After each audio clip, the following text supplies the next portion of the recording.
જય દ્વારિકાધીશ ભાઈ. સવારના 5 વાગ્યાનો સમય થઈ જાય છે અને હું 5 વાગે ઉઠી નાહી ધોઈ ફ્રેશ થઈ અને 6 વાગે ગાડીનો સ્લેપ મારી અને સીધો નીકળી જાઉં છું આપણા આશ્રમ જવા માટે. આશ્રમે પહોંચી અને ત્યાં તો મારા બીજા પણ મિત્રો આવી ગયા હોય છે. એટલે પેલું કામ અમે કરીએ છીએ, નાના બધા જીવને દૂધ પાવ, કારણ કે અમારે નીકળવું છે જામનગર. અહીંથી 100 કિલોમીટરનો પલ્લો કાપીને પૂગીએ છીએ અને આપણા નંદી મહારાજનું ત્યાં ઓપરેશન છે, જેને થોડાક દિવસ પહેલાં આપણે જામનગર મોકલ્યા હતા. એને કમોઈ થઈ ગઈ હતી.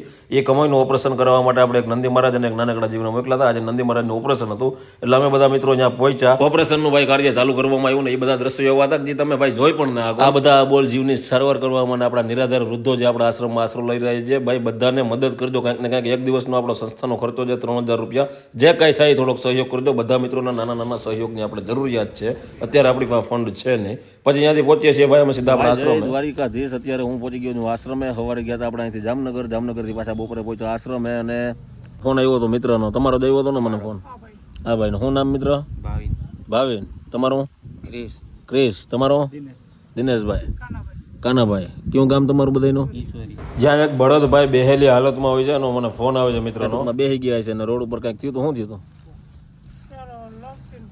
લપસીને પડી ગયો હતો અને પછી ઊભો નહોતો થઈ શકતો ને એવી સિચ્યુએશન હતી. એટલે કીધું કે ભાઈ તમારે વાંધો નહીં. આજે પાછો સવારે ફોન આવ્યો હતો જામનગર હતા એટલે મેં કીધું તમે એકવાર અહીંયા પુગાડી દો, પછી જેવી ભગવાન ઈચ્છા. હમણાં ટ્રાય કરી બધા મિત્રોને થઈને ઘોડી મારીને ઊભું કરવાની, પણ આગળના બે પગ છે એ ખોડવામાં તકલીફ છે. જેમ આપણે ઓલા બાજુમાં નંદી મહારાજ છે એને એ તકલીફ સેમ છે, એને આગળના પગમાં હોજો છે.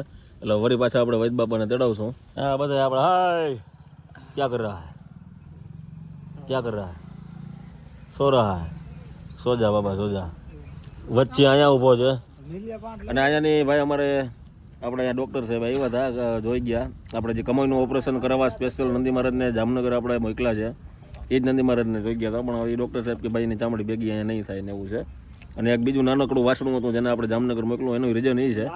એટલે આવું બધું હાલતું હોય પછી અહીંયા આપણે સારવાર ન થાય એના હિસાબે આપણે કાં જામનગર જવું પડે કાં જુનાગઢ જવું પડે.